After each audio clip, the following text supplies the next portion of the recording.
but not your child. Your child has a learning difficulty. That's the definition of stupid. If you have difficulty learning, that's what stupid is. If you find it hard to put information in your head and recall it when you need it, that's textbook stupid. And there's nothing wrong with being stupid. I will take a nice idiot over a smart arsehole any fucking day of the week, ladies and gentlemen. No choice but to turn this bitch sideways. I don't think you need to have a PhD to be a scientist, okay? If you are naturally curious and you're rigorous and you discover new things, you're a scientist. Like one of my Twitter quips was, the only true test of intelligence is if you get what you want out of life. And that triggers a lot of people. But how else do you know? How else do you know if you're smart? If you're not getting what you want out of life, how smart are you really? Okay, you might have had bad luck once upon a time, but consistently, every time, I doubt it. And there's two parts to that. One is actually testing yourself against the world to see if you get what you want. And the other is wanting the right things in the first place. You know, I wish I was 20 years old and had wings. Not gonna happen. So you gotta wish for the right things too. I woke up in Chris Brown's body. Hey, you know, guys, I think the Epstein list is just further proof that climate change isn't real, and that it's quite obvious by now communists have been poisoning our water supply for 60 years, meaning that robots do walk among us. You know, I think any intellectual person will tell you that birds are just drones installed by the government, which leads me to believe that Anthony Fauci is Bigfoot. Yeah, so we just wanted to see how the ankle was feeling. I can't believe that it's Freaky Friday. It's Freaky Friday.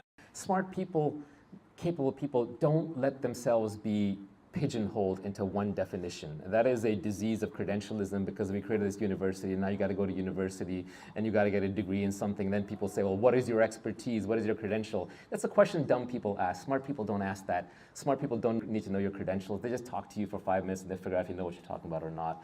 And a really good person, a so-called natural philosopher, can be good in any branch of anything. Nature has no boundaries. Nature has no concept of mathematics versus physics versus chemistry. It is all one thing. And you know, to anyone who's either meditated or done psychedelics or read enough books, they've figured that out. It's all one thing. When you find one thing, it connects to the next thing, connects to the next thing, connects to the next thing. And true creativity jumps boundaries. It can go from anywhere to anywhere. It doesn't have to follow a path of interconnections in between. I can't believe that it's Freaky Friday. I'm not the guy you call when you want to party. I'm busy. I'm not going to the club with you, dude.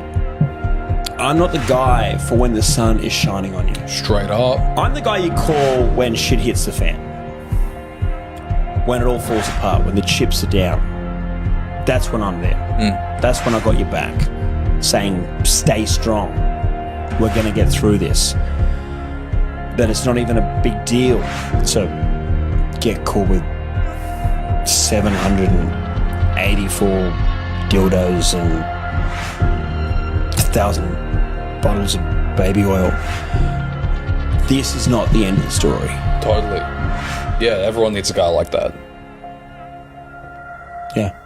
You only had it yourself. But wait, I love myself. That was the key, now it's switching back. What have you learned from bombing on stage? What does that do to you as a person? But that's what's beautiful about comedy is it's real. It's much like sports where if you don't throw the ball right, it won't go in the basket. It's the same with comedy. If it's not funny, they won't laugh. And if it is funny, they'll laugh. And there's something great about that reality. But also, I'm such a nut job and I have weird thoughts, and maybe my childhood, I was outcast a lot and a weirdo and all this, that I think stand-up, you get to say your thoughts, and if you package them the right way, it'll make a room full of people happy. And I think that's what keeps me going. And I get to go, how weird can I get? How up can I get, and have them stay with me? And then that's a thrilling thing. We're all insecure in our own way, and when you bomb, it validates every sick, twisted, dark thought you ever had. You're boring, no one likes you, you don't deserve love, you shouldn't be up here, they're right. Getting good at stand-up is being able to beat that, and then you win. Got no choice but to turn this bitch sideways. I can't believe that it's Freaky Friday. Wait, what the fuck? And now I'm in Ed Sheeran's body.